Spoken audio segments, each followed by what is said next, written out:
중국에서 이제 뭐 콩나물 콩이나 녹두를 가져와서 한국의 아주 비싼 전기료와 비싼 물가 그리고 비싼 뭐 관리비, 자유경제지역 임대료, 기타 비용들을 들여서 싸게 팔겠다는 거예요. 예, 잠깐만요. 지금 저 스트림 키를 잘못 줬나? 아니 열린공감 TV가 방송이 안 나온다 그래가지고 잠깐만요. 아, 잘 나오는 거 같고. 왜냐면 그래도 협조적인 방송인데 어느 한쪽이 안 나가면 안 될 것 같아요. 좀 체크 좀 할게요. 원래 12시로 알고 있었습니다. 원래 12시에 시작하려고 했던 거니까 이 정도. 잠깐만 기다려 주십시오. 아, 예, 잘 나오네요. 다 잘 나옵니다. 자, 방송 안 나오는 쪽 지금 방송 세 군데로 다 나가고 있는데요. 잘 안 나온다고 하시는 분들은 댓글 달아주시고요. 아마 빠져나갔다가 다시 들어오시면 다 방송은 제대로 나오는 걸로 저는 지금 파악이 됩니다. 잘 정상적으로 방송은 되고 있습니다. 예, 대표님이 그러니까 평택항에다가 그 화물을 유치하면 물류비가 훨씬 세이브 된다는 말씀이죠. 예, 맞습니다. 그렇게 해서 거기서 사업을 시작을 했는데 거기 사업을 계속 진행하는데 그 진행하는 과정에서 문제점을 좀 말씀을 해주셨는데 예. 혹시 지금 취재하신 기자님이 그걸 본인이 다시 한번 말씀해 주실래요? 네, 그 대부분 물류라는 게 부산항이나 인천항이 주류인데 네, 중국과 제일 가까운 근접거리가 평택이나 군산이지 않습니까? 네, 기존에 없던 평택항에 물류 기지를 유치를 하신 겁니다. 가까운 곳에. 네. 그래서 대단히 농산물을 기점으로 해서 평택항에 수입을 많이 하셨죠. 그런 일을 하신 겁니다. 예, 그럼 이제 거기 그것까지는 별 문제가 아직은 안 되는 걸로 보이고 네. 그러면 어떤 부분이 가장 이제 문제로 보이시는지 이제 취재를 하게 된, 그러니까 아니면 제보하게 된 계기가 있지 않겠습니까? 선라이즈 FNT라는 전 현직 관세청 직원들이 이 회사를 자유경제지역에 이제 설립을 합니다. 자, 선라이즈라는 회사를 평택항에 설립을 한다는 얘기죠. 예, 전 현직 관세청 직원들입니다. 전현직 관세청 직원들이. 예, 맞습니다. 그렇게 설립을 해가지고 이제 이 업을 하시는 사장님들은 다 알거든요. 중국에서 싼 뭐 인건비나 전기료나 물값이나 싼 비용으로 이렇게 해가지고 뭐 그 완제품을 그냥 저관세로 냉장 제품이 되는 걸 가지고 와가지고 국내에 단체급식이나 뭐 대기업, 뭐 공항이나 뭐 도서관, 공장 같은 식판에다가 이제 그 저희가 먹는 그 단가를 맞추기 위해서 그렇게 하고 있는 시스템인데 이거를 한국에서 이제 가공한다는 자체가 이제 말이 안 되는 사업이었거든요. 안 맞죠? 한국에서 타사는. 가공한다는 게 말이 안 된다고요? 왜냐하면 이게 이제 한국에는 워낙 인건비가 비싸지 않습니까? 네. 인건비가 비싸고 물이 엄청나게 소비가 됩니다. 이것을 물. 계속 세척을 해야 되니까. 아, 또 농산물 물가- 쪽은 물이 많이 소비가 그렇죠. 된다. 물이 어마어마하게 하루에도 수십 톤을 써야 되거든요. 네네. 그리고 이제 뭐 전기료도 어마어마하게 비싸고 자유경제 지역에 이제 그 임대료도 상당히 비싸거든요. 네. 그러니까 타산에 안 맞는 사업을 한다고 하면서 이제 저희 같은 업자들이 봤을 때는 뭐 쇼한다 가공하는 척만 하지 실제로는 업무를 이제 몰래 빼가지고 관세와 세금 탄류를 한다는 게 한눈에 보였거든요. 아, 그러니까 그 선라이즈라는 곳에서 사업을 하는 형태는 저렇게 하면 정상적으로 하면 마진이 남을 수가 없다. 그렇죠. 한 달만 지나도 부도가 나죠. 아, 근데 계속 유지가 되는 걸로 봐서는 저거는 분명히 탈세를 하는 맞습니다. 거다라고 추측을 하신 거죠. 그렇죠. 그리고 뭐 그거를 뭐 이 업을 하는 사람들은 다 알고 있죠. 그러면 평택에서 그 물류 지금 선생님과 같은 유사한 업종을 운영하시거나 종사하는 사람들 저거 좀 이상한데라고 다 충분히 알 수 있을 만한 그런 상황이라는 거죠. 예. 이 사람들이 이 선라이즈 FNT가 처음에 콩나물 콩 녹두를 밀수를 하기 시작했어요. 간세부터. 밀수요? 예. 밀수를 한다고요? 그렇죠. 몰래 빼는 게 밀수죠. 그러니까 세금 뭐 488%, 뭐 822%, 377%, 뭐 1000%가 넘는 품목들을 그냥 팔고 그러면 이제 기존에 이제 평택항에 농산물 수입하던 분들이 이분들이 이제 바로 큰 타격을 맞죠. 콩나물 공장을 하셨던 분들이 네. 이제 바로 직격탄을 맞는 거예요. 왜냐하면 이제 콩나물을 중국에서 수입해 가지고 아주 영세한 작은 콩나물 공장들로 납품을 했었는데 이거를 이제 평택세관 이천우록 계장이라는 사람이 하물계 계장인데도 이제 이게 통관가 소관인데 자신이 직접 나와가지고 이 컨테이너를 그 창고들로 못 들어가게 해요. 다른 창고들로 가게 해서 비용이 발생되게 만들고 시간이 지연되게 만들거든요. 그리고 그러니까 다른 업체들을 계속 고사시키는 그렇죠. 작전을 쓴다는 예. 거죠. 그리고 마진은 별로 안 높지만 그 마진을 갖다가 탈세, 그러니까 관세율을 탈세하면서 아니요. 저희 선라이즈 FNT는 네. 한 컨테이너만 빼도 뭐 한 1억 9천 2억씩 남았으니까요. 엄청 고마진이 있죠. 다른 사장님들은 27%의 아주 중국에서 이제 완제품으로 되는 걸 가져오니까 뭐 세금 탈세나 뭐 그런 문제들이 없거든요. 그리고 네. 기존 시장이 뭐 15년간 그런 식으로 유통이 되고 있는 시장인데 네. 이제 새로운 게 나타나면서 시장을 완전히 그 파괴를 시키는 거죠. 일단 콩나물 수입하던 사람들 그리고 이 곡물류 수입하던 사람들이 이제 네. 직격탄을 맞게 돼요. 그리고 이제 그래서 이제 선라이즈와 5분 거리에 있는 두 군데 사장님들이 이제 매일 고통을 받고 창고 안에 자기 창고 안에 컨테이너가 도착했는데 평택세관 이천호 계장이라는 사람이 컨테이너 안에 입고를 못 시키게 해요. 그러면 중국에서 이제 발화되어 있는 콩나물은 엄청난 열이 발생되거든요. 발화열이. 빨리 창고 안에 들어가서 냉각수를 줘야 되는데 냉각수를 못 주게 만듭니다. 그러니까 이제 부패가 되는 거예요.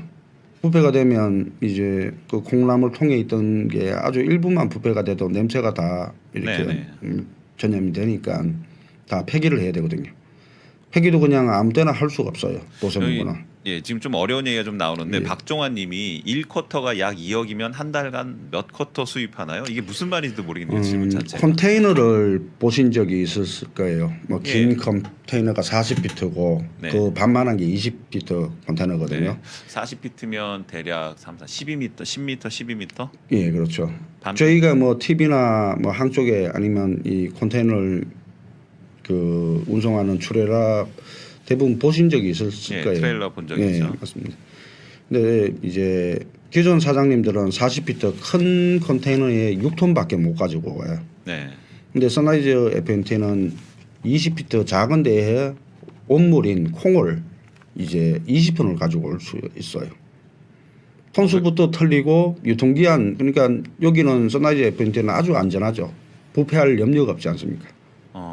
그러면 다른 업체는 그렇게 할 수 없는데 선라이즈만 그렇게 할 수 있는 그렇죠. 뭐지? 전국에서 라는 유일하게. 생각을 이제 사람들이 하기 시작했겠죠. 네. 근데 가지고 와서 한국에서 이제 물에 담가놨다가 발화가 되면 콩나물 공장으로 판다고 하는데 그 자체가 이제 첫 번째 시간에서 이거를 이제 실제로 물에 담가 가지고 발화시키고 하면 시간이 많이 걸리거든요. 그리고 공간 이 사람들은 이제 선라이즈에서는 이제 쇼를 하기 위해서 그 이불로 공장을 개방을 했어요. 수많은 사람들한테 계속 보여줬거든요. 네네. 녹두 발화하는 거, 콩나물 발화하는 거, 그리고 이제 다대기 만드는 시설을 했어요. 근데 이제 중국 같은 경우는 온물, 그러니까 이 콩을 보관해야 되는 창고가 있어야 되고 가공 시설이 있어야 되고 완제품이 만들어지면 완제품을 보관해야 되는 창고가 있어야 되거든요. 그럼 결국 이게 정리해 보면 선생님 말씀을 그 정리를 기자님이 해주시면 좋겠다. 근데 첫째 그 원물에 대해서 먼저 말씀을 드리면 우리가 간단히 먹는 콩나물로 예를 들어드릴게요. 네. 그 콩을 가지고 왔을 때는 관세가 378%예요. 아니 480. 480%. 대략 그냥 488. 500%라고 그러면 하고. 만 원에 가져오면 5만 원. 통관이 되면 5만 원이 되는 거예요. 대략. 수입업자는 5만 원에 사야 된다는 얘기네요. 네, 이제 그렇죠. 6만 원이죠. 원물 가격이 만 원이면 488% 해가지고 뭐 원가가 5만 원인데 대략 5만 5천 원이나 6만 원에 이제 네. 그런데 드리는 거죠. 그 콩나물 콩에다가 물을 주어서 발화가 되고 네. 우리가 먹을 수 있는 콩나물이 됐을 때는 27%만 관세를 매긴다는 거예요. 그럼 이만큼의 콩나물을 가져왔을 때 네. 통관된 그 가격은 12,700원밖에 안 되는 거죠. 그러면 원물을 가져온 것과 가공품을 가져온 거와의 차이가 뭐 거의 20배 정도 나오는 건가요? 엄청난 차이가 나죠. 네. 근데 일반 수입업자들은 원물을 못 가져오는 거죠. 관세가 높기 때문에. 그렇죠. 그게 자격이 안 된다는 거죠. 네, 네. 그리고 할 수도 없고. 첫째가 저희 그렇고. 농민들을 보호를 하기 위해서 양어 관세라고 이제 그거를 막아놔요. 그러면 유통공사에 입찰을 따가지고 그거를 수입을 할 수가 있거든요. 유통공사 입찰 봐가지고 이제 수입하시던 분들까지 못하게끔 되는 거예요. 예, 그럼 기자님 계속 질문해 주시고 답변하고 이렇게 하시면 될 것 같아요 앞으로. 네, 그래서 좀 부연 설명을 드리면 네. 첫째는 시장 경제의 안정과 둘째는 우리 농민을 보호하기 위해서 그 관세가 고관세가 매겨져 있어요. 네, 법적으로. 그런데 그런데 보호무역이죠. 네, 보호무역입니다. 네. 그런데 지금 두 번째 설명해 준 내용은 우리가 집에서 요 조그맣게 콩나물을 기를 때 이 어두운 곳에서 콩을 이만큼 놓고 물을 계속 부어주지 않습니까? 네. 하루에도 3번, 4번. 그럼 시간이 걸려요. 네. 하루 만에 이 콩이 발화가 되는 게 아니에요. 네, 그럴 수는 없겠죠. 이제 적정한 온도와 그 수많은 양의 물이 들어가야 되는데 그 기간이 물리적으로, 시간적으로, 공간적으로 한정이 돼 있다는 거예요. 그렇습니다. 그렇다면 1컨테이너든 2컨테이너든 20톤이든 뭐 양은 이제 뭐 우리가 톤은 좀 현실적으로 없지만 1kg의 콩을 이 한 바가지에 놓고 물을 10번을 줬을 때 두 바가지 하려면 20바가지가 들어가지 않습니까? 네. 그러면 그 선라이즈 FNT라는 곳은 24평밖에 안 되는 곳이에요. 공간이. 네, 공간이. 네. 그리고 그 콩을 발화시킬 수 있는 그 시설이 그 24평 안에니까 뭐 제한이 돼 있겠죠. 예, 그럼 이렇게 비교를 이렇게 하면 되겠네요. 거기는 24평 갖고 하는데 다른 데는 몇 평이 필요합니까 보통? 이거를 정확히 말씀드리면 정확하게 하실 필요는 없고 대략. 네. 대략 300평 정도. 이 정도 하려면 업물 창고매도 300평, 시설은 잘 해놨어요. 이 사람들 언뜻 보기에도. 네. 근데 완제품을 보관하고 있을 장소가 없다는 거예요. 완제품을. 그럼 대략 한 거기는 앱 선라이즈는 24평 갖고 했는데 보통 그 정도 규모로 해내려면 다른 데는 300평, 한 300평, 300평 400평은 있어야 돼야겠네요. 한 900평 정도는 있어야 되죠. 그럼 한 10배 거의 공간이 10배 이상이 돼야 된다는 거죠. 그렇죠. 뭔가 이제 여기서부터 굉장히 이상합니다. 예, 계속 진행해 주세요. 이게 콩나물콩 녹두 하나가 문제가 아니고 이제 고춧가루를 빼먹기 위해서 처음에는 이제 그 고춧가루, 건고추, 마늘, 생강, 뭐 양파, 무, 그러니까 고관세인 물건들이 들어와서 여기 그 배합을 해서 다대기를 만들어요. 저희가 뭐 해장국집이나 이런 데 가면 뭐 네, 국밥집 보면 이거 다대기를 넣어가 먹지 않습니까? 그 양념돼 있는 거. 그게 양념이 이제 고춧가루는 아주 일부가 있고 무, 양파, 뭐 무, 정제염 여러 가지가 섞여야 되거든요. 처음에는 그거를 하는 척을 했어요. 하는 척을 하다가 나중에는 아예 뭐 하는 척도 안 하고 그러다가 그것도 귀찮으니까 아예 고춧가루를 가지고 오는 거예요. 그 고춧가루 안에 이제 뭐 다 침투를 시켰다. 이게 다대기라고 주장을 하는 거예요. 네. 근데 이게 이제 제가 무슨 창고냐면 평택서간 지정 관리 대상 창고예요. 평택서간에서 엑스레이 관리 대상 찍어 가지고 밀수가 의심되는 컨테이너를 저희 창고가 검사하는 창고거든요. 밀수 검사하는 창고예요. 의심되는 창고는 뭐 이게 다 열어보진 않고 컨테이너를 엑스레이 촬영을 하는 거죠. 예. 네. 그래서 거기서 의심이 되면 관리 대상 창고로 와서 저희 직원들이 이제 개장을 해서 다 개수가 맞는지 그 안에 이제 그 고춧가루인지 다대기인지 그런 거 확인을 해서 세관 직원들이 입해 가지고 검사를 하는 데거든요. 근데 유독 저희 창고에는 안 보내더라고요. 또 다른 저희 창고와 똑같은 관리 대상인 창고 거기도 안 보냈는데 한 번은 거기로 이제 갔어요. 뭐 평택세관 직원이 새로 와가지고 잘 모르고 찍어가 보냈다 하더라고요. 근데 그쪽 회장님이 이제 저한테 전화가 왔어요. 자기들이 이제 선라이즈 FNT 고춧가루 밀수를 하니까 비디오, 샘플 그리고 사진을 찍어놨다. 저 뭐 신고를 하라는 거예요. 아니 회장님 직접 신고를 하시지 왜 저를 시키십니까? 가시청 평택세관에서 협박을 한다는 거예요. 아니 이렇게 큰 창고에서도 협박받아 못하는 거를 제가 어떻게 하겠습니까 하고 그 비밀번호를 지켜봤어요. 뭐 이렇게 인터넷 들어가면 관세청 유니패스라고 비밀번호만 치면 이게 어떻게 움직인다는 게 아주 상세하게 나오거든요. 대표님 좀 죄송한데요. 네. 대표님 말씀이 너무 어려워요. 맞죠. 기자님 전문- 그 부분에 대해서 전문- 정리 좀 해주세요. 제가 좀 쉽게 설명을 드릴게요. 기자님 혹시 정리 가능하시겠어요 이거? 그 이게 평택항으로 이런 물건들이 들어오면 샘플을 가지고 인천 분석실에 보내요. 분석실. 네, 네. 분석실에서는 분석을 해서 분석 결과를 평택 세관에 내리거든요. 근데 인천 세관 그 분석실에서 이거는 고춧가루니 다대기가 아니고 고춧가루니까 분석을 못 해준다고 했어요. 네네. 그러니까 이거를 가지고 서울 세관으로 옮겨요. 네. 서울 세관에서는 또 합격이 돼서 내려와요. 당시에 그때 서울 세관장이 그 최순실하고 상품권 문제로 시끄러웠던 천옥 서울 세관장이었거든요. 이름 혹시 알고 계시나요? 예, 천홍욱. 아, 네. 하여튼 그 사장 전체적으로 이런 거네요. 사장님이 이러저러한 사업을 하면서 아니 그런 이제 물류 사업을 하는데 선라이즈에 보니까 너무 이상하다. 그럼 저걸 분명히 누군가가 뒷배를 봐주지 않으면 도저히 할 수 없는 사업의 형태를 운영하고 있다라는 거죠. 사실은 그때는 잘 모르셨고요. 아, 네. 이제 슈퍼마린 종합 물류에서 수입하는 내용과 네. 선라이즈 FNT에서 수입하는 내용들이 거의 겹쳐요. 그때 보면 슈퍼 종합 물류에 대해서는 스캐닝을 하고 우리가 네. 이제 공항 갈 때 보면 엑스레이 스캐닝 하지 않습니까? 네. 그렇게 하고 이제 저쪽으로 가세요 하면서 그 직접 막 몸을 뒤지기도 하고 그런 게 있지 않습니까? 네네. 그런 대상이 되시는 거고 네. 선라이즈 FNT 같은 경우는 그냥 무사 통과가 되는 거예요. 다 프리패스가 되는 거죠. 그러니까 비교적으로 했을 때 그런데 이런 슈퍼마린 종합 물류뿐만 아니라 그런 업체들이 주위에 있는 5분 거리, 10분 거리에 있는 업체들이 무더기로 그런 일이 번복이 된다는 얘기예요. 그럼 좀 이런 거네요. 선라이즈는 무사 통과인데 네. 나머지는 샅샅이 다 그 이유를 확인해 보니 네네. 선라이즈 FNT의 대표가 8명 정도 되는데 아, 네. 그 중에 5명의 대표가 현직 세관이었거나 이제 퇴직한 세관들로 이루어졌다는 거죠. 네네. 그러니까 관피아의 이제 제일 모범적인 사례인 거죠.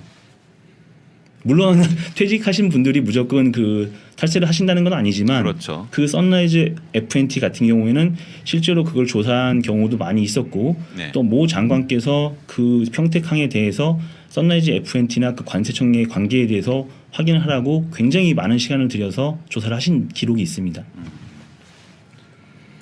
자, 그럼 예, 그다음으로 진행 좀 해주세요. 네. 직접요. 그래서 실제로는 그 지금까지 굉장히 많은 고통과 힘든 일이 계셨는데 지금 거의 7년 만에 밖으로 나오신 이유가 앞에서도 사회자님께서 말씀해주신 대로 운신의 안전을 위해서와 그리고 이제는 때가 되었다.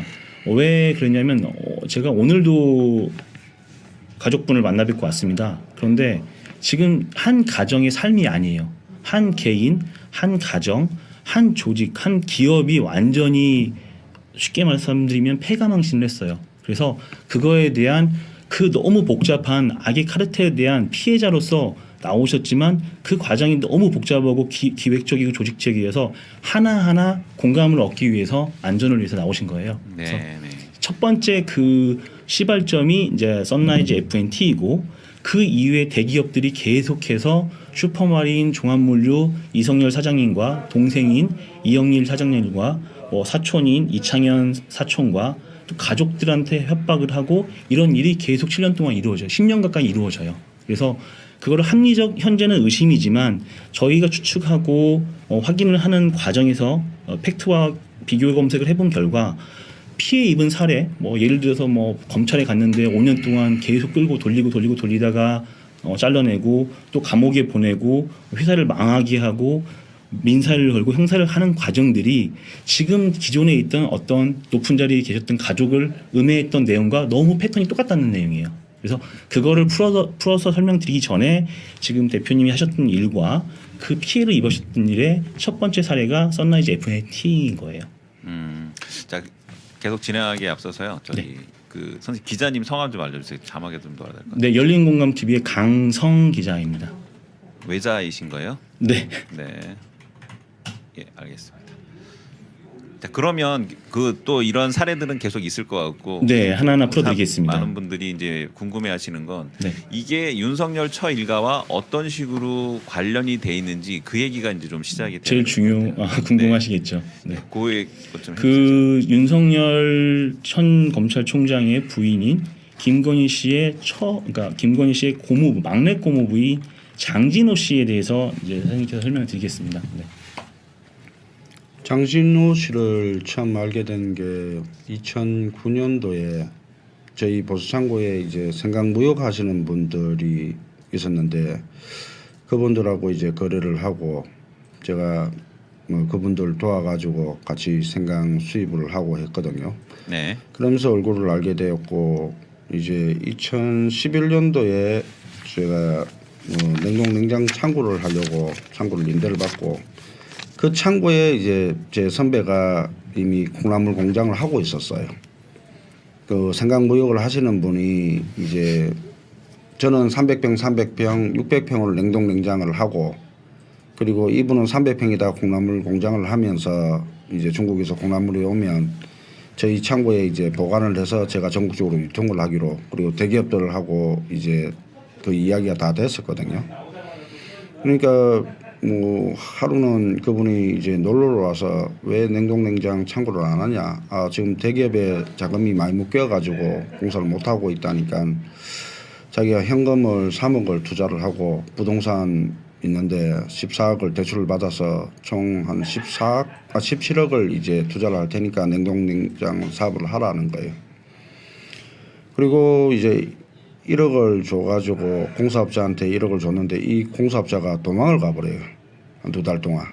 그리고 계속 전화해가지고 공사 안 되면 우리 회사 부도가 난다. 더 이상 지체되면 안 된다고 얘기를 하니까 와서 또 뭐 4천만 원을 더 달라는데 제가 3천만 원을 더 줬어요. 그리고 또 도망을 가요.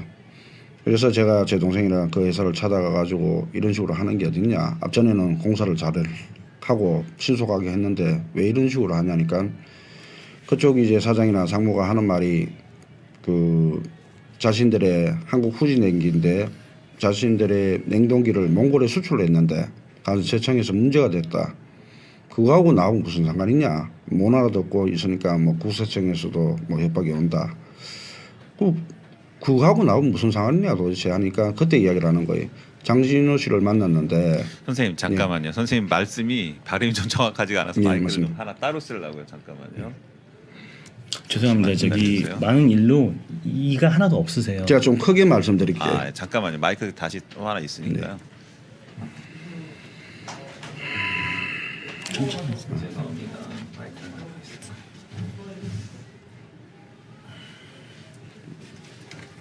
기자님 말씀 잘 들리는데 이렇게 하시죠. 기자님 그냥 그 톤으로 하셔도 네. 장진호와 관계 말씀하시면 돼요.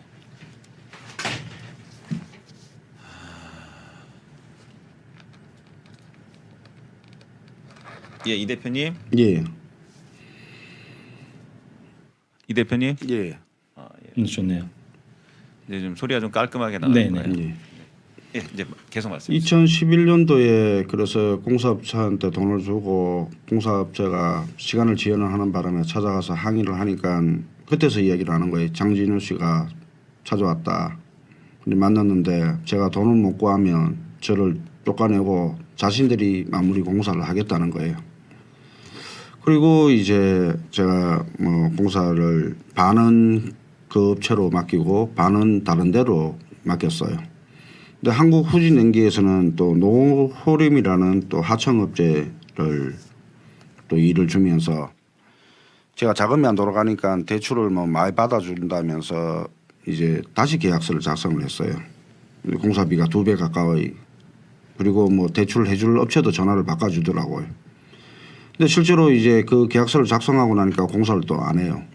그래서 이제 뭐 좀 문제가 생겨 경찰을 불렀더만 이 사람이 도망을 가요. 그 계약서에 주민번호하고 인적사항이 있으니까 경찰이 조회를 하더만 사기 전가로 이제 기소중지 상태인 사람이더라고요. 제가 중소기업이나 다른 기업들 다니면서 창고비 받을 거를 좀 뭐 먼저 해달라, 배상을 좀 그러니까 선불을 좀 달라 해서 공사는 마무리가 됐어요. 그리고 그 이 윤석열 초고무인 장진호 씨가 어떤 사람인지 제가 경계를 하기 시작했거든요. 그때만 해도 윤석열 뭐 초고무부라는 그런 거는 전혀 몰랐고요.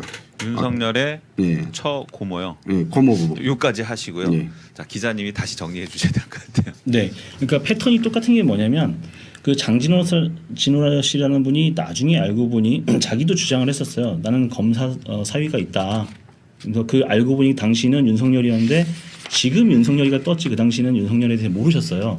네. 그러면서 투자를 제안을 하고 어떤 업체들을 갖다 붙여요. 슈퍼마린 종합물류에 이런 내가 투자를 할 테니 이걸 해보자 하고 투자를 제안을 하고 투자를 실제로 해요. 하면서 나중에 파산을 유도해내는 그런 역할을 한 분이 장진호 씨예요. 그리고 실제로 사례가 많이 있고 앞서 말씀드렸지만 슈퍼마린 종합물류 이외에도 제가 확인한 바로는 한 6군데 업체에서 똑같은 패턴으로 당해요. 그래서 네. 평택항을 아예 아우르죠. 그러니까 그 어떤 회사에 접근을 하고 네. 같은 업종의 회사에 접근을 하고 마치 도와주는 척하다가 결국은 망하게 만드는. 네. 이 그런 패턴이요. 정대택 네, 씨 똑같아요. 얘기도 있잖아요. 네.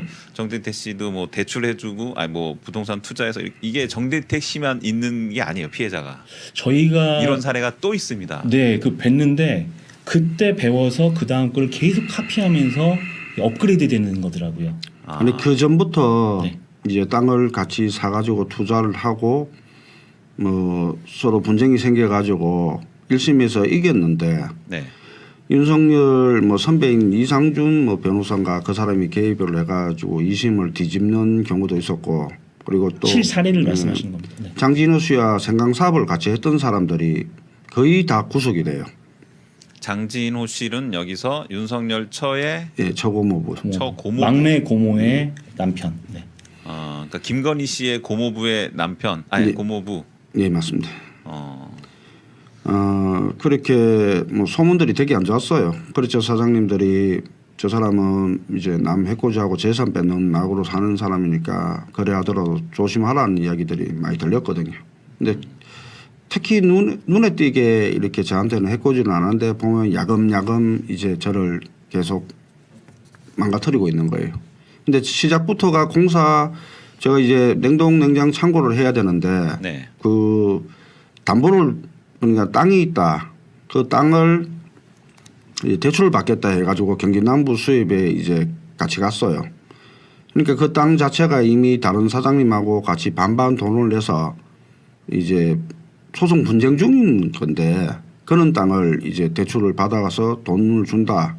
그 말 자체가 이제 처음부터 거짓이었고 그리고 생강 이제 제가 수입을 해가지고 뭐 성금을 주면 성금을 받고 이제 어느 합당한 마진을 요구를 해야 되는데 자기들끼리 단가를 정해버려요. 그러니까 팔 사람이 이게 뭐 원가가 얼마고 관세가 얼마고 마진 해가지고 얼마라고 얘기를 해야 되는데 이 장진호 씨가 이제 생강 거상이었거든요. 5대 거상 중에서도 아주 큰 손이었어요. 생강. 예. 중국에서 이제 3, 4월 달에 종자용 생강이 들어오면 이거를 거상들이 사서 농협이나 농민들한테 팔고 가을에 딱 수매를 했었거든요.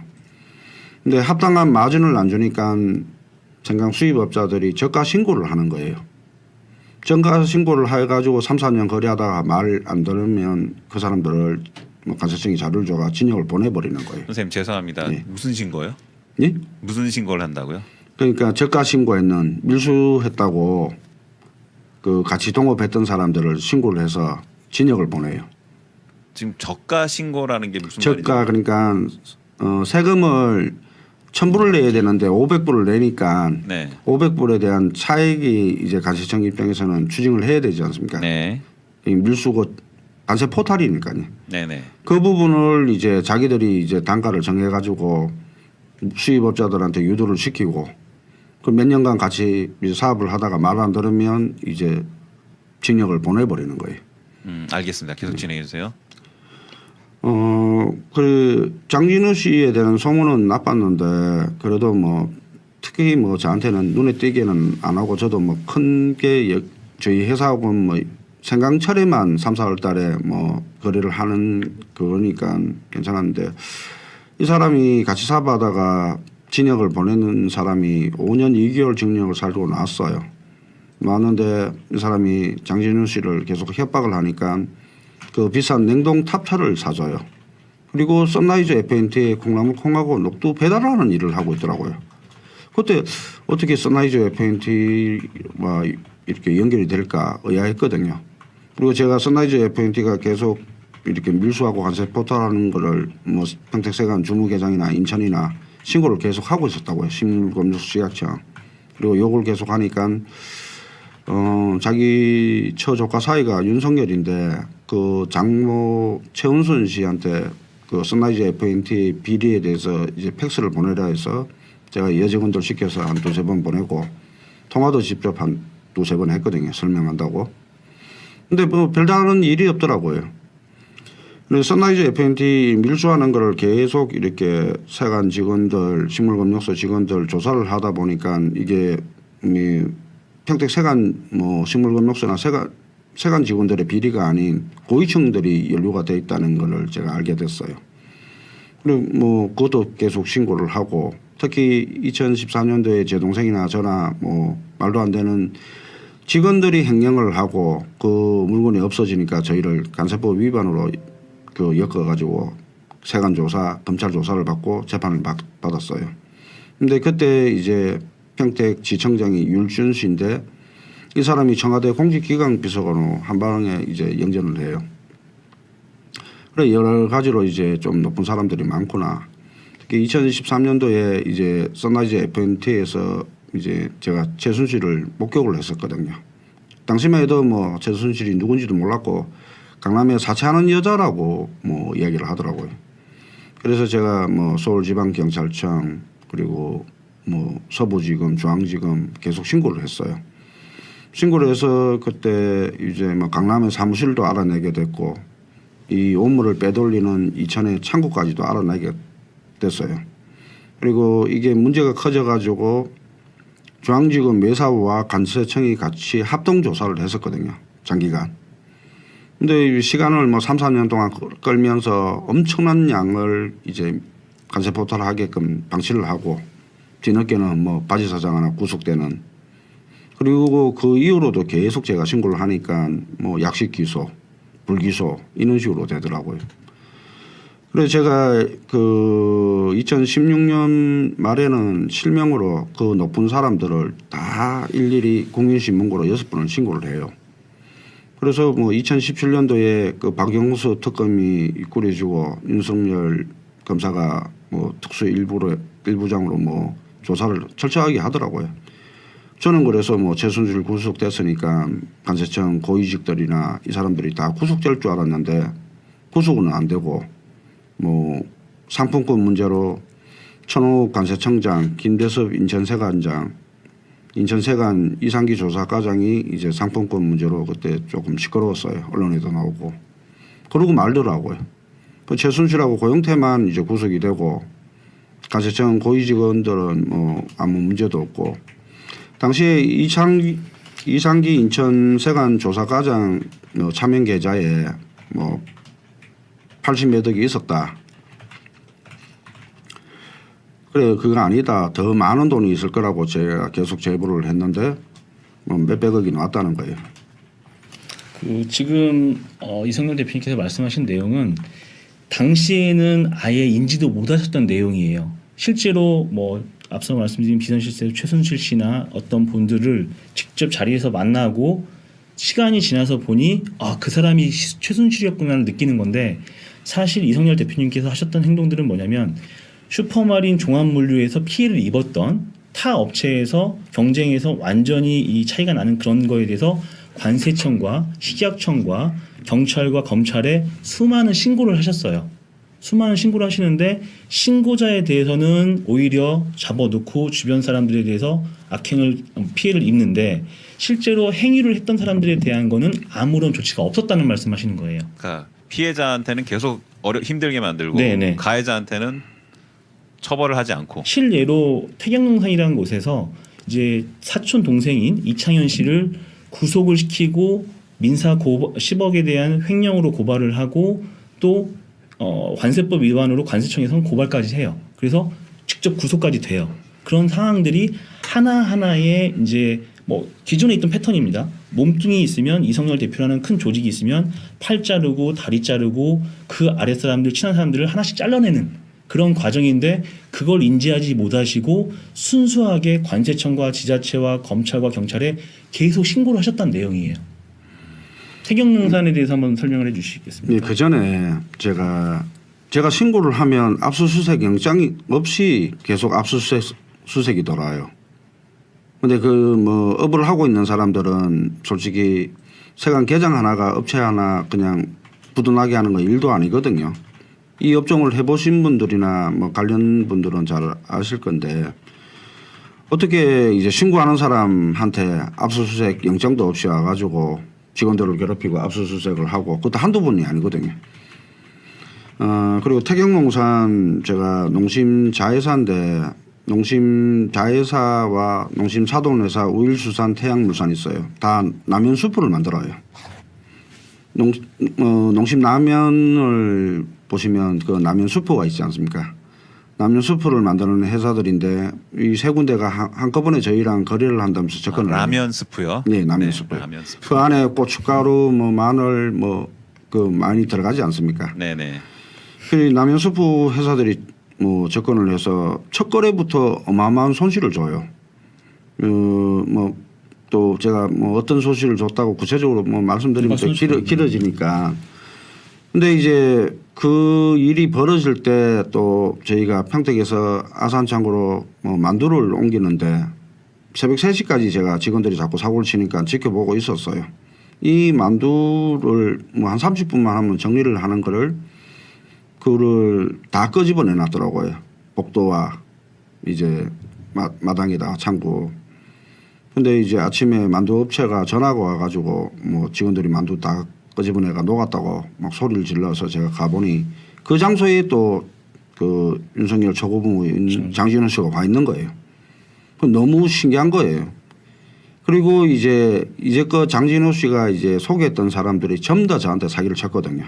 사기를 치고 기존 직원 제가 가장 사랑했던 직원들부터 오른팔 왼팔부터 이제 행령을 하게 만들고 그 사람들 편을 들게끔 만들더라고요. 마지막에 2017년에 저를 생각밀수로 엮을 때도 이 장진호 씨가 1억을 투자하면서 장진호가 소개했던 사람들이 이제 저를 생각밀수로 엮고 제가 창고를 뺏겼어요. 40억 넘게 투자했는 창고를 돈 10원도 못 받고 그 건달들한테 뺏기고 이 사람들이 이제 밀수를 하다가 걸렸어요. 걸렸는데도 장진우가 뒤를 봐주는 사람들은 세관 조사나 검찰 조사를 하나도 안 받아요.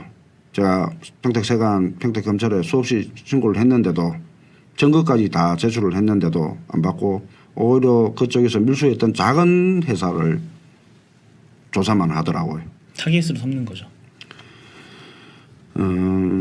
장진우 씨가 뭐 했던 게 여러 가지 있지만 제가 이제 선라이즈하고 그러면 장진우하고 윤석열하고 어떻게 연루가 돼 있는지 그것만 다시 한번 짚어드리면 장진우가 자기가 진역을 보냈던 사람이 와서 협박을 하니까 화물차를 사서 선라이즈에 투입을 시켜요. 그리고 이제 윤석열 장모인 최은수는 저에게 이제 선라이즈 FNT가 어떤 비리가 있는지 팩스를 받고 전화를 받아요. 조사를 시켜요. 네. 그리고 이제 김건희하고 이제 선라이즈하고 어떤 연루가 돼 있나? 그거는 이제 제가 선라이즈 FNT가 BMW에 부지를 반을 임대를 해요. 원래 자유경제지역에는 부지를 재임대를 못하게 돼 있거든요. 네, 법적으로 네. 그럼 못하게 돼 있는데 그거를 이제 불법으로 임대를 하니까 관세청에 제가 신고를 했어요. 신고했는 녹취록도 그대로 있고요. 확인도 했다고 답이 왔고요. 자기들이 분명히 조치를 했다 했거든요. 김건희 씨하고 도이치모터스하고 이렇게 관계가 돼 있고 왜 BMW가 선라이즈 FNT 그 부지를 불법으로 그렇게 또 임대를 받고 그걸 또 신고해가 문제가 되니까 관세청에서는 분명히 조치를 했다고 이야기를 하고요. 지금 그 잠깐 사이에 그 장진호와 그 김건희와 이 평택에 대해서 관계를 설명해 주셨는데요. 그 선라이즈 FNT와 이런 그 사장님이 가지고 계셨던 공장 부지를 갈취를 해서 재임대를 합니다. 근데 평택항이나 자유무역지역에서는 재임대가 법적으로 금지되어 있어요. 그래서 재임대가 되는 업체를 보니 사장님은 최근에 다 아셨지만 그 당시에 신고를 한 그 재임대를 받은 업체가 BMW예요. 그래서 이성열 대표님께서 직접 신고를 해요. 야 이건 재임 잠깐만요. BMW면 혹시 도이치모터스? 네, 당신은 모르시고 아. BMW를 왜 재임대를 해줬느냐? 경기 자유구역에 내가 임대를 한 걸 왜 재임대를 해줬느냐라고 신고를 하는데 나중에 알고 보니 그게 도이치모터스였던 거예요. 근데 되게 뜬금없는 게 그 네. 도이치모터스, 그러니까 BMW는 자동차 수입 오퍼잖아요. 네. 예, 맞습니다. 그게 농산물하고 이게 연결이 돼, 이게 개입이 그러니까 된다는 게 굉장히 뜬금없이 보이거든요. 선라이즈 FNT가 부지를 엄청나게 큰 부지를 임대를 12,000 받습니다. 평 예, 12,000평 정도 임대를 받아가서 네. 창고는 조그맣게 지니까 부지가 많이 남지 않습니까? 네네. 남으니까 이거를 이제 BMW에 재임대를 줘요. 활용 가치를 이제 확 올리려고 하는 거군요. 그렇죠. 네네. 네, 알겠습니다. 근데 이제 저 또한 신고를 해놔놓고 이제 BMW에 불법적으로 재임대를 줬다고 신고를 해놔놓고 저도 잊고 살았어요. 잊고 살다가 최근에 이제 녹취록들을 다시 보면서 그 부분이 나왔고 조치가 안 되는 부분까지 확인을 했었거든요. 그러니까 업종이 매우 상이한 업체에다가 재임대 주는 것도 불법. 네. 알겠습니다. 업종뿐만 아니라 그 이제 자유경제 지역에서 이제 설립 취지와 맞지 않는, 그러니까 자기들이 사업을 하겠다 해놔놓고 그게 부지를 재임대 준다는 자체가 말이 안 되는 거였거든요. 불법이었거든요. 그러니까 사업자 신고에는 뭐 예를 들어서 물류업이라고 해놓고 실제로 하는 업은 다른 걸 하고 그렇죠. 임대업을 하고 있으니까요. 다른 식으로 활용을 하는 걸로 해버리면 임대업을 해버리는 거죠. 예. 그러면 이거 불법이죠. 그 전만 해도 20대 국회의원들은 다 알 거예요. 제가 녹취록 수없이 보냈거든요. 증거 파일 국회의원들한테 보내면서 이제 제가 최순실이나 그 관세청 고위 직원들만 계속 신고를 하고 있었어요. 그리고 2017년도에는 이제 박용수 특검이 꾸려지고 거의 전국 뭐 부산항, 인천항, 평택항 다 조사가 들어오고 선라이즈하고 이쪽에 조사를 철저하게 했는 걸로 알고 있어요. 그리고 이상기 인천 조사 과장이 뭐 차명 계좌에 80몇 억이 있다. 이게 제가 계속 몇백억이 있을 거라고 주장을 하니까 나중에 또 몇백억이 나왔다고 신문 기사가 3번이 났어요. 그러면은 이 돈이 현직 공무원이 이 수백억을 차명 계좌로 갖고 있었으면 구속이 돼야 되고 철저하게 조사가 돼야 되지 않습니까? 이 돈이 어디 갔냐는 거예요. 이 수백억의 돈이 있었다. 이것만 있고 이 돈이 뭐 국고로 환수가 되었다.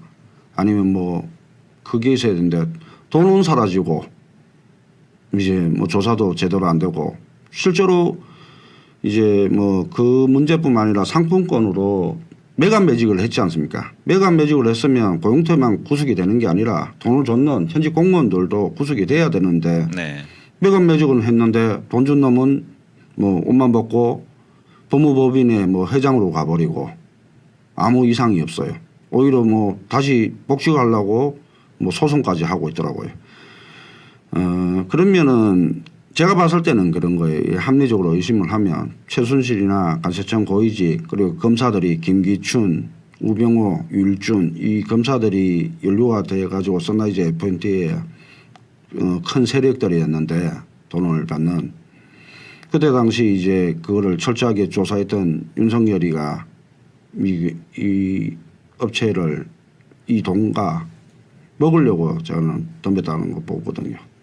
왜냐하면 장진우가 이제 화물차 기사를 투입을 시키고 저한테 이 업체가 하고 있는 짓을 계속 보고를 받고 그리고 BMW에 임대 줬던 부분 도이치모터스 그럼 이런 관계가 뭐 전혀 무관하지는 않다고 보거든요. 특히 제가 강조하는 건 거예요. 그러면 이거 조사를 해가지고 누군가가 구속이 되고 이게 밝혀졌어야 되는데 밝혀지지가 않는 거예요. 지금까지도 뭐 이 문제가 뭐 공론화되거나 뭐 된 부분은 없거든요. 최순실 은닉 재산이 어디 갔냐 찾기 힘들다 뭐 많을 것이다 이러면서 지금 뭐 여야 할 거 없이 좀 더 입 다물고 있지 않습니까? 네. 그리고 뭐 이걸 철저하게 수사했던 사람들이 이거 못 잡아내겠습니까? 저라도 제가 만약에 거기 합류했으면 다 잡아내거든요. 돈을. 현재 증거는 차고 넘친다는 말씀이죠. 맞습니다. 왜냐하면 창고는 작고 그리고 이 가공시설은 거의 안 돌렸거든요. 안 돌리는데 어마어마한 양이 콩나물콩, 녹두, 팥, 서리태, 참깨, 고춧가루, 건고추, 뭐 생강, 마늘 어마어마한 양이 간세 포탈이 돼요. 그럼 아무리 이제 자기들이 역으로 자기들 이제 매출액들을 보면 매출액 대비해서 돌았던 컨테이너 비교해도 이게 안 맞거든요. 너무 이제 작게 매출들이 잡혀 있어요. 그 잠깐 말씀드리면 네. 이성열 대표님께서 약 150건의 고소 고발 신고를 하십니다. 네. 그러니까 고소 고발은 당하신 게 많고요. 그런데 그 과정에서 보면 앞서 이제 좀 어려운 얘기인데 BL이라고 선화증권이 있습니다. 그러니까 BL. 무슨 물건 수입을 하면 그 BL에 따라서 모든 진행, 수입, 관세 이런 게 다 진행이 되고 앞서 말씀드린 그 유패스라는 곳에 보면은 다 유니패스. 국민 누구나 알 수 있는 사이트가 있습니다. 그런데 조사 과정에서 검찰 조사 과정에서 경찰 조사 과정에서 이런 것들이 다 위조가 돼요. 위조가 된다고요? 예. 네. 그러니까 하나의 예를 들어드린 거지만 증거 조작인데. 네, 신고하신 분은 감옥에 가고 소송 10억짜리가 걸려서 계속 지리밀리한 싸움이 되는데 결국은 관계도 없는 사람들은 불기소 처분이 돼버리고 5년 만에 네. 그런 실제로 고소를 하시고 조사를 받을 때 판사가 검사가 증거 제출하러 관세청이 되는데 관세청에서 그런 자료들을 공문서를 위조해서 제출을 해요. 그런데도 아무런 문제가 안 이루어졌어요. 쉽게 설명을 드릴게요. BL 뭐 선화증권 이야기를 하면 이제 시청자분들이 어려운데 이게 택배예요. 택배 번호가 있잖아요. 택배가 이렇게 저희 창고에서 보관을 하고 있는데 이 택배 넘버가 뭐 A-1번이다. 근데 이 소송을 하는데 B-2번으로 소송을 하는 거예요. 이 물건이 없어졌다고 저한테 뭐 10억을 이제 변상하라고 민형사로 그렇게 5년을 괴롭히면서 이 관세청에서는 공문을 B로 신고를 해요. 그러면 이 명백한 공문서 위조인데 이게 농심자에서 태경농산에서 민사소송 시작할 때 이제 첫 번째로 장난질을 시작하는 거예요. 선생님, 그럼 이렇게 이해하면 되겠군요. 저희가 물건을 인터넷에서 주문을 했는데 송장이 붙어서 오잖아요. 예. 그래서 물건 안 왔어요라고 저기 회사 측에다가 했더니 무슨 소리예요? 물건 갔습니다. 그러고 이 송장을 위조하고 다시 물건 간 거 맞다. 네, 이런 네, 거죠. 정확하십니다. 네. 그 엉뚱한 송장 갖고 이제 소송을 합니다. 근데 송장이 사실상 무역에서는 BL이나 마찬가지죠. 그렇죠. 네, 네. 제일 중요하죠. 그거를 이제 자기들이 민사 소송 시작할 때 관세청과 식물검역소에 두 군데를 신청을 해요. 신청을 했는데 없는 번호에 이제 관세청은 밀수라고 회신을 합니다. 엮어 넣는 거죠. 근데 식물검역소는 없는 번호니까 그 있는 걸 찾아가지고 회신을 해요. 그러니까 딱 걸렸는 거죠 시작부터. 비교 자체가. 예. 그거를 가지고 제가 단순하게 이제 태경농산이 관세청과 공모해서 공문서 위조, 사문서 위조로 고소를 합니다. 그럼 관세청에서는 신고한 사람들을 서류를 조작해 가지고 예. 이 사람을 밀수범으로 엮어 넣는 거군요. 그렇죠. 억지로. 아, 근데 그게 저뿐만 아니라 제 주위의 사람들을 싹 다 엮어가지고. 친동생, 네. 사촌, 상무, 전무, 사회사 한두 명이 아닙니다. 근데 이것만 아니라 이때 기소가 안 되니까 네. 뭐 또 농심자회사에서 사문서 위조니 강제집행 면탈이니 별의별 걸 다 해요. 그리고 관세청에서 두 번을 또 이 건으로 해서 또 고발을 합니다. 제 동생한테는 또 국세청에서 두 번을 10억 특가법으로 제목과 금액이 딱 똑같아요. 패턴이 10억 똑같습니다. 10억 해가지고 두 번을 또 고소를 하는데 변호사 없이 다 무혐의가 되거든요. 왜냐하면 이 물건이 없어졌는데 저희한테 돈 들어온 건 없고 이놈들이 공모해 있는 놈들이 다 훔쳐가 안 하고 저희한테 죄만 남기고 있는 상태거든요. 이거를 평택 경찰이나 검찰에서 몰랐을 리가 없어요. 공작회가 작업을 당하는 거 아니까 5년 동안 10분의 검사분들이 기소를 안 해요. 서로 미루는 거죠. 현재 사건 진행 중입니다. 평택에서 수원 보내고 수원에서 여주 보내고 여주에서 또 안산 보내고 안산에서 다시 평택 오고 제주로 수원 가고. 계속 돌리는 거예요. 소위 말해 뺑뺑이 네, 돌린다. 뺑뺑이를 그러죠. 돌리는 거예요. 네. 근데 첫 번째 이제 이 조사 때 평택 경찰서 경찰관들이 이 사람은 부산에 있었고 뭐 장소도 없고 전혀 관련이 없다고 이제 그 불기소 의견으로 송치를 합니다. 그러면 받으면 이제 검사가 기소를 하든지 차라리 아니면 불기소를 하든지 해야 되는데 안 하고 5년을 뺑뺑이를 돌려요. 다른 사건을 만들어 가지고 같이 공격을 하려고 그런 식으로 해가지고 결국 2017년 생각 밀수로였고 태경농산 횡령거를 고소 제기하라고 기존 직원들을 이제 눈사람이 불러가지고 작전 회의를 하고 거기서 이제 빠지거나 말을 안 들으면 건달들이 협박을 하고 이런 식으로 판을 짰다는 거예요. 아 건달들까지 왔습니까? 장진호가 이제 속에 있는 사람들 중에 그 반은 사기꾼이고 반은 건달이었거든요. 그러니 마지막까지도 이제 그 작업을 마무리하고 재창고를 빼돌고 3년간 밀수했는 그 사람들도 그 장진호 부하들이.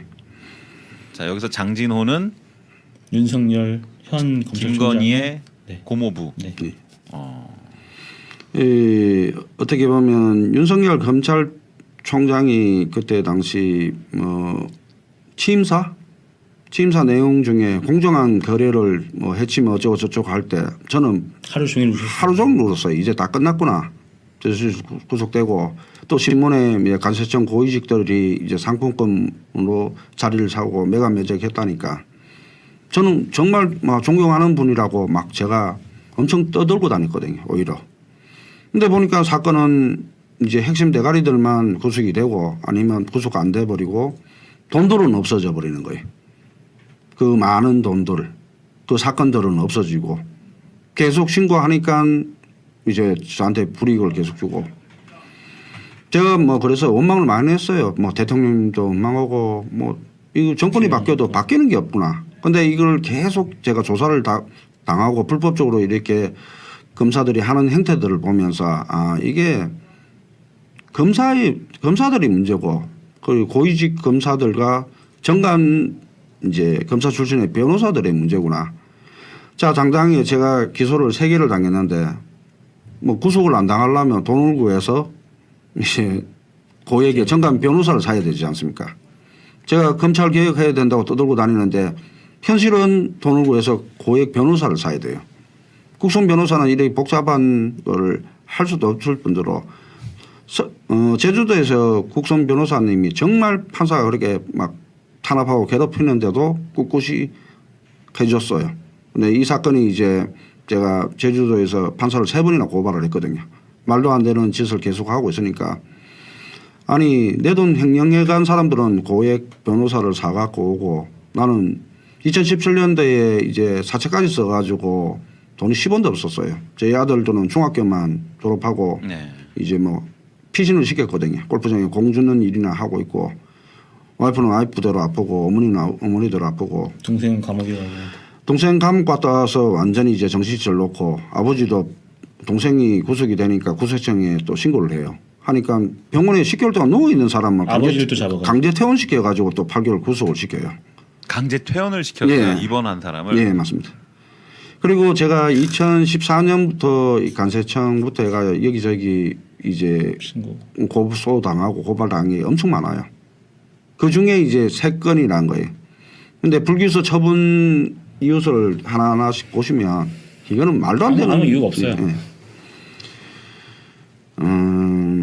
이 제가 그리고 나서 이제 다른 그 뭐 정 선생님이나 다른 피해자분들을 보고 평택항에서 저랑 비슷한 피해자분들이 있어요. 지금 네. 목소리도 못 내고 다들 겁내는데 얼굴만 안 나오면 자기들이 이야기를 하겠다 하거든요. 아 어떻게 하면요?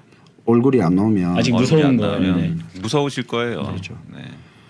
그 저는 솔직히 안 무섭거든요. 공무원이잖아요. 공무원. 저 청와대 공직기강 비서관 율준이도 신고를 했는데 현직에 살아있는 권력에 신고한다고 저희 선배들이나 이제 그 어른들이 다 되게 뭐라 했어요. 저는 어릴 때 사업을 했고 뭐 내가 잘못한 거 있으면 처벌을 받고 공무원들이 잘못했으면 이거는 아닌 거지. 뭐 권력이 높다고 해가지고 이게 뭐 마음대로 사람을 구속을 시키고 그 주변 사람들을 괴롭히고 회사 하나 뭐 부도 내는 거 자기들끼리 내기해 가면서 부도를 시킬 수 있다. 너무 많이 당하다 보니까 이제 세뇌가 되더라고요. 어느새. 아 내가 진짜 그런 사람인가. 나 평택항에 화물 유치해서 내 창고뿐만 아니라 모든 창고들 다 채우고 일자리 창출 많이 하고 열심히 일한 것밖에 없는데 자꾸 직원들이 횡령하고 사기치고 수많은 사기꾼들 찾아와가 도와달라는 거 그거 다 도와줬어요. 냉동고추 수입업자들 자금 없다 해가지고 창고비 외상해주고 신용장 빌려주고 통관 비용 빌려주고 그렇게까지 도와줬는데 정말 무서운 건요. 지금 아버님, 친동생, 사촌 이렇게 작업한 거를요 모르고 계셨어요.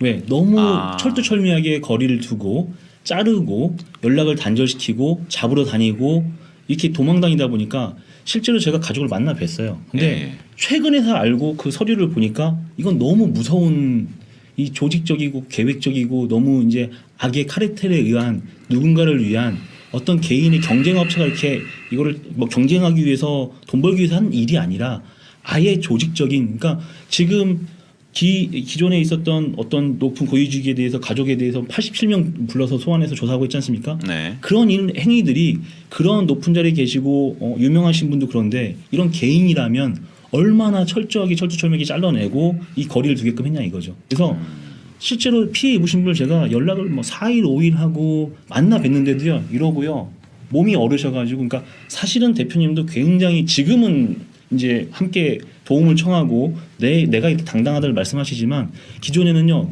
너무 무섭고 숨고 싶고 이제 형도 싫은 거예요.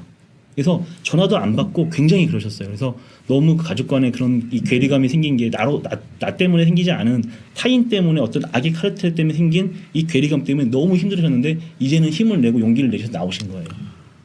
너무 무서워요. 제가 근데 이런 무서움에 떨고 있는 내가 사장님 말고 다른 업체들도 그런 많죠. 기술이 많을 거 아니에요. 저 전에 작업을 당하시는 사장님들을 제가 지켜봤잖아요. 그리고 예. 저 작업 들어올 때 이제 내 차례가 돌아오는 것 같다. 그 생각을 하고 있었거든요. 7년을 도망 다니셨어요. 사장님들이 수없이 찾아왔어요. 어떻게 하면 좋냐, 어떻게 하면 좋냐. 그러니까 저보고 계속 신고를 해라. 자기들은 연세들도 있고 애들이 대학교, 고등학교 다니는데 우리 이렇게 힘들다. 이 사장이 또 마침 또 관리 대상 창고고 세간에 이제 신고하고 밀수검사는 창고고 하니까 아니면 우리가 부도 나면 이 평택강 보수창고 사장들도 연쇄 부도 아니냐.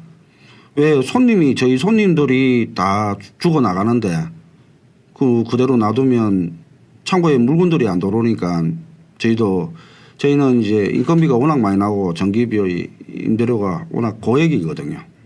근데 이제 손님들이 다 이렇게 수입들을 못하고 유통업자까지 박근혜 정부가 4대 악으로 불량식품 단속한다는 명목하에 수입업자들을 다 죽였어요. 그리고 전국의 건조장, 재분장에 식약청, 경찰 합동으로 세무서 합동으로 탈탈 털어버리고 그게 이제 이 선라이즈 FMT에서 어마어마한 양을 간세 포털에가 대기업들에 주고 대기업들도 받기가 싫었을 거예요. 제가 봤을 때는 엄청난 힘으로 이제 눌러버리고 농심이 2012년 7월 달부터 11월 달까지 남현수포에 벤젤인가 농약 선물 나왔다고 한참 시끄러웠거든요. 그게 갑자기 딱 말이 사라지더라고요. 사라지고 이제 농심이 저희한테 접근을 해서 4차례에 걸쳐 50억 가까운 직접적인 타격을 줍니다. 사기 방법도 아주 사기를 잘 쳤으면 몰라도 정말 어설프게 사기를 치고 이게 공권력으로 검찰의 힘으로 누른 거죠. 예, 밀어붙이고 있더라고요. 그 법에 대해서 전혀 몰라도 제가 이제 A4 용지 하나에 우리가 농심에 입금해 줬는 거랑 창고비 못 받았는 걸 갖고 계속 떠들었어요. 그러니까 경찰분이나 검사분도 기소도 못하고 그런 식으로 이제 계속 다른 데로 돌리고 차라리 기소를 하셨으면 그때는 자금력도 있고 하니까 이거를 변호사를 선임을 해가 싸울 수라도 있는데 계속 사기를 치고 부동산 다 날아가게 만들고 현금이고 창고에 제가 건고추, 생강, 냉동고추가 어마어마한 양이 있었는데 그걸 팔지도 못하게 1년 반 동안 다 먹고 나와버리고 그마저도 평택세관 직원이 훔쳐가요. 훔쳐가는 거를 처음에 이제 간세청 평택세관에서 곤란하다고 봐달라고 하다가 2015년 4월 1일 날 동생이랑 2차년을 구속을 시키는데 그 체포 영장 신청하는 거를 수포로지수 대파이사로 이제 그 공무서 위조를 해가 신청을 해요.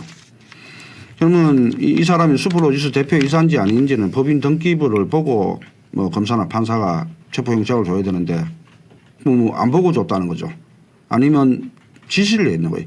이제 와서 제가 평택세관 직원들 간세청 전원 간세청장 고발을 하고 식물검역소 평택세관 직원들을 이제 고소를 하면서 이걸 막는 걸 보고 검찰이었구나. 검찰에서 이렇게 시켰으니까 식약청도 식물검역소도 평택세무서도 평택세관도 꼼짝을 못했구나. 그거를 이제 제 사건들을 보면서 깨닫게 되는 거죠. 실제로 이제 저랑 같이 뭐 조사를 받았던 직원들 이제 진술을 보면 그런 식으로 다 유도가 돼요. 전부 다 이성열이 시켰지. 세관이고 검찰에서 그런 식으로 유도를 하고 몸통을 잡고 아니다 해도 시켰지 이렇게 네. 하는 거죠. 예, 아니다 하면 그러면 네가 총대 메고 학교 갈래 이런 식으로 덤벼버리니까 애들은 겁어먹는 거예요. 최근에 이제 제주도로 작년부터 직원들이 찾아오고 검찰에 또 진술서도 보냈어요. 이 사람은 피해자지 뭐 그런 짓 할 사람도 아니고 그러다고 이렇게 보냈는데 검사가 거기 뭐 증거 목록에다가 이성열이 부탁하여 진술서를 제출함 이런 식으로 한다고요. 옛날 무슨 공안 사건 아니, 너무 처리하듯이 악랄해. 야, 네 선배가 시켰다고 해. 뭐 이런. 제가 거예요, 봤을 거의. 때는 대한민국 검사 파수사가 정말 바보라는 게 외우기는 잘해도 사람 사는 걸 모르는 것 같아요. 언젠가는 이게 밝혀질 거고 그 안에 제가 세관 직원들 식물검역소 식약청 직원들한테 이야기를 했어요. 당신들 공무원 번제는 기록이 다 남는다. 이런 식으로 없애 죽이고 나중에 되면 그 기록이 당신들 시스템 기록이 당신들 다 구속시킬 거라고 계속 제가 항의를 했었거든요. 지금 제가 뭐 나쁜 짓을 했다. 그래서 뭐 이렇게 했다 하면 벌써 구속됐어야 되죠. 그리고 뭐 지금 재판하고 있는 가장들도 이게 말도 안 되는 그거 안 들어요. 판사하고 검사하고 심지어 뭐 저희 구속 변호사까지도 정보를 주면 정보를 보고 이야기를 해야 되는데 자기들끼리 엉뚱한 소리만 하고 있는 거예요. 선라이즈 FNT로 다시 돌아가 가지고 제가 뭐 이 아무것도 아닌 사람이 엄청난 뭐 최순실이니 김기춘이니 농심을 입에 담으면서 계속 신고를 하면 적어도 그때 이제 윤석열 검찰총장이 이거를 철저하게 조사를 했으면 이 문제 갖고 합당한 처벌이 이루어지고 뭐 피해자들한테 뭐 보상은 못 해주더라도 적어도 이게 선라이즈 FNT 때문에 평택항에 이런 일이 있었고 저 외에 수많은 사장님들이 부도나거나 자살하신 분도 있고 그런 사람들한테 위로가 돼야 되는데 오히려 이 했던 거는 그대로 범죄 수익은 없어지고 이 업체는 아직까지 하고 있어요. 그러면 선라이즈는 아직도 있습니까? 네, 아직도 있습니다. 그리고 최근에 뭐 관세청에서 한국에서 가공해서 재수출하는 원료들에 대해서는 뭐 관세를 뭐 현금 담보를 유보한다는데 저한테 이제 결정적인 증거가 있어요.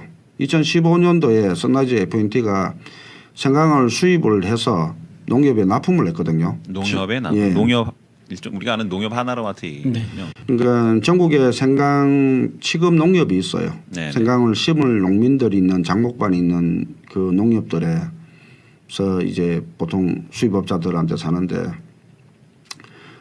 중국에 수출 서류도 있고 현금 담보를 안 걸었어요. 그러니까 관세뿐만 아니라 이제 쉽게 말해가지고 뭐 9천만 원에 한 컨테이너에 관세를 걸면 9천만 원에 이제 현금 담보를 1년 동안 묶어놓거든요. 다른 업자들은. 네. 그래서 양을 많이 못해요. 워낙 이제 고관세니까. 보증금을 거는 거예요. 안전장치로. 이게 합당하게 신고를 했는지 안 했는지 1년 안에 심사를 해서 다시 돌려주는데 그 저희 관련 업체들은 918불에 신고를 해요. 근데 관세 포탈을 했다면서 돈을 안 돌려주고 그 700불에 신고하고 8%의 관세만 내고 실제로 관세를 10원도 안 냈다는 거예요. 안 내고 현금 담보도 안 묶은 이 선라이즈 FNT는 여전히 사업을 하고 있고요. 담보 없이 사업하는 거네요. 그렇지. 담보도 안 걸고. 그 왜 담보를 안 거냐. 없이. 큰 백이 있겠죠. 담보를 안 거냐니까 믿을 수 있는 업체라는 거예요. 아니 당신들이 믿을 수 있는 업체라면서 관세청에서 매번 저한테 거꾸로 전화가 와요. 사장님 이번에는 300불에 신고했는데 이게 맞습니까? 말도 안 되는 이런 장난질을 치는데 왜 그걸 안 하냐.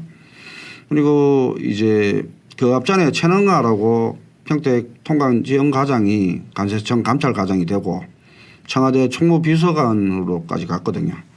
그 사람을 제가 계속 신고를 했어요. 하니까 지금 다시 간세청으로 왔는데 이 간세청 조직도 그런 거예요. 이제 뭐 다 그런 식이더라고요. 적어도 그 김명문 간세청장 뭐 검찰에서 오셨다 해가지고 정말 기대를 많이 했어요. 뭐 간세청장 면담도 신청을 해보고 근데 바뀌는 건 한 개도 없다고요. 결국 뭐 피해자들은 다 이렇게 거지가 되고 일을 못하게 하는 거예요. 저 회사 날린 거, 돈 날린 거 그거 안 아까워요. 시간. 아깝죠. 몇백억인데. 사업하는 사람들은 다시 사업하면 금방 그 돈 봅니다. 3년 4년이면. 근데 시간을 제 시간을 다 잡아먹고 집에만 있게 만들었다는 거예요.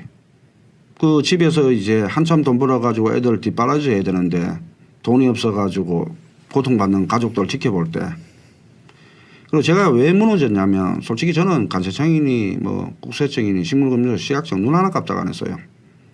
계속 괴롭혀도 그래 해. 그럼 더 큰 양을 하면 되고 더 또 사업을 하면 돼. 근데 이제 제가 가장 믿었던 제가 가장 친동생보다 더 사랑했던 직원들이 이제 배신을 하고 처음에 배신하면서 괴로워하는 모습을 보여요. 뭐 잘못했다, 갚겠다, 뭐 그런 식으로 하다가 어느새 완전히 돌변을 해버리고 건달들까지 데리고 와가지고 저를 또 협박하고 거기서 이제 제가 무너지는 거예요. 아, 이 사람들 정말 악랄하다. 사람이 아니에요.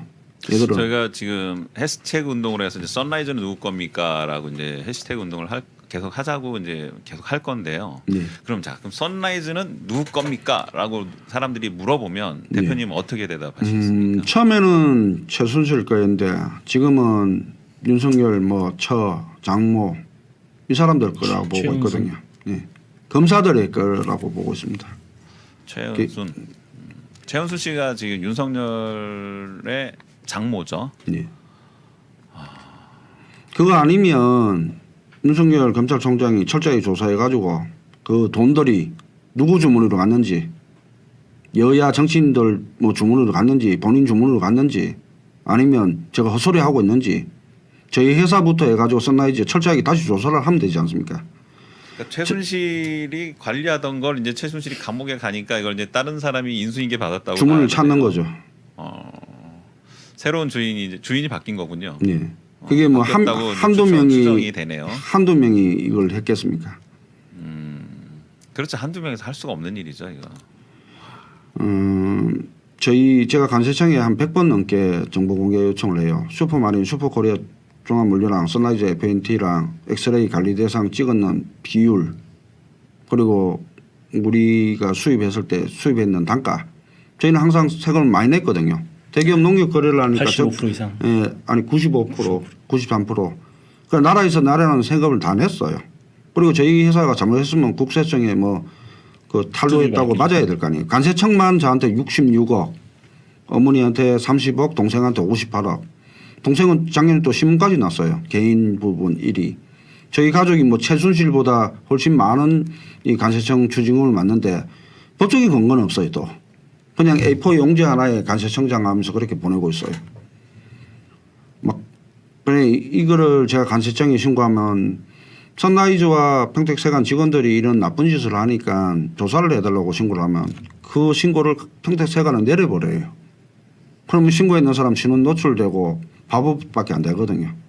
경찰에 신고하면 이게 간세 쪽이라서 자기들이 못하니까 간세청으로 보내요. 간세청은 또 다시 평택세관으로 내려버려요. 식물금융사 시각청도 마찬가지고 검찰도 마찬가지라고요. 검찰은 조사 자체를 안 하고요. 그렇게 오랫동안 신고를 했는데 정식 접수되는 게 올해 처음입니다. 평택경찰서. 이게 평택경찰서에서 할 수 있는 사이즈입니까? 아니거든요. 뭐 국정조사나 뭐 그런 큰 데서 해야 돼. 특검에서 해야 되는 부분이지. 똑같은 나무래 예. 그건 차이겠죠. 제가 입에 올리는 사람이 이제 천호욱 간세청장이 있는데 현직 청장을 평택경찰서에서 조사를 한다.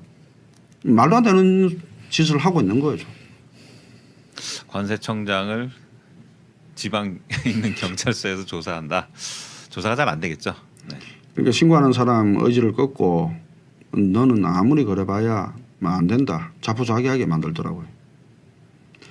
근데 기록들이 하나하나씩 이제 제가 그동안 고소 고발 당했던 거, 무혐의 받았는 거, 지금 기소 당했는 기록들을 제가 이렇게 보여드리고 설명을 해드리면 이게 얼마나 허접하게 그냥 권력이란 힘이 힘으로, 갖고 네. 폭력을 썼는지 그걸 아시게 될 거예요. 권력이 폭력이 된 거죠.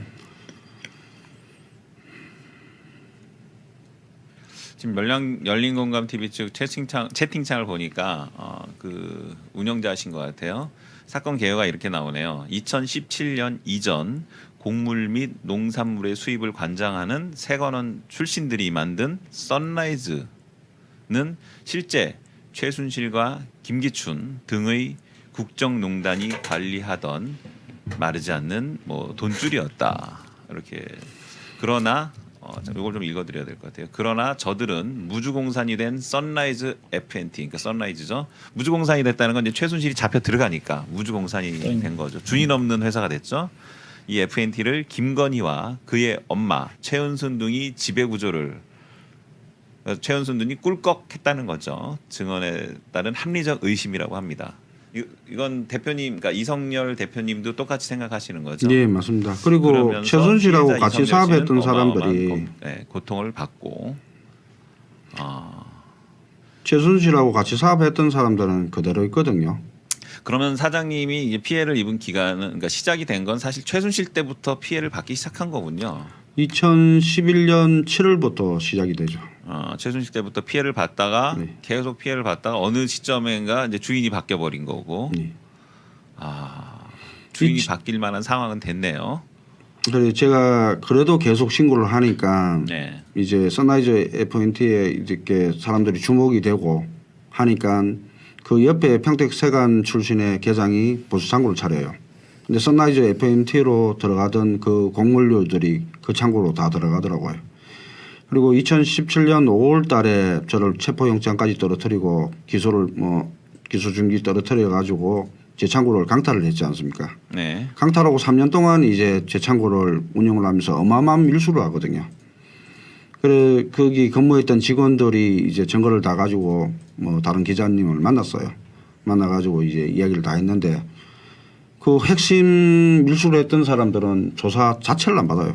오히려 큰 소리하고 치고 다니고 자기들 건들면 관세청, 식물공사, 시각청 다 날아간다. 협박하고 다닐 정도로 큰 소리를 치거든요.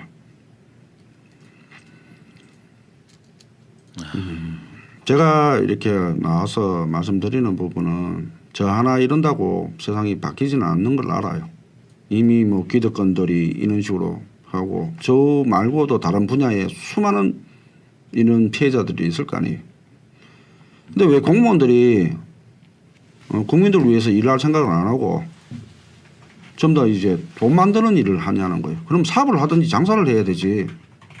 왜 판사, 검사나 정치인들이나 특히 검사들 왜 이렇게 판을 짜고 공작을 해서 사람 구속시키는 것 같고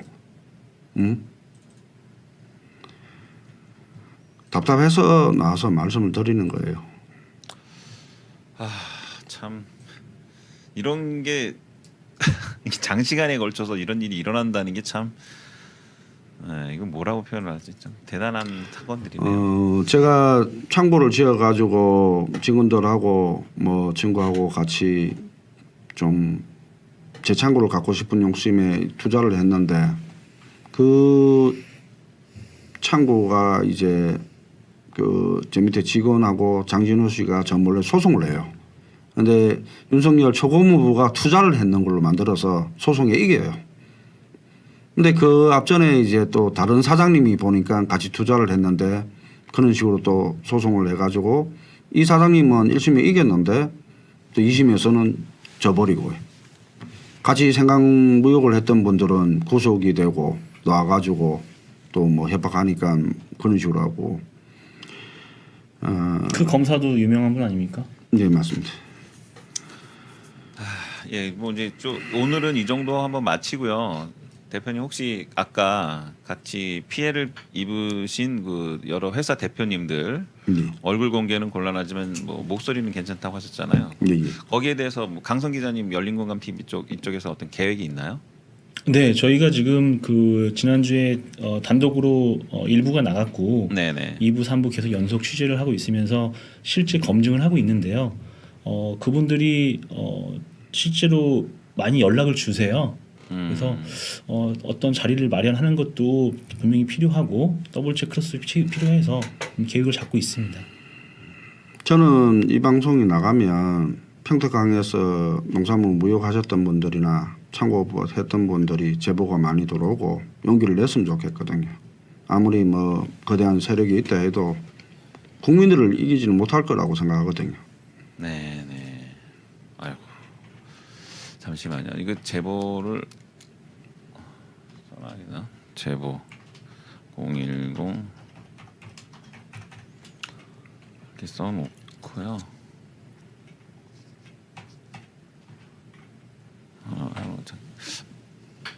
아까 그 열린공감 TV 측 운영자께서 댓글에서 굉장히 요약본을 잘 올려주셨어요. 그래서 그거를 제가 마지막으로 말씀드리면서 방송을 정리하면 될 것 같습니다. 잠시만요.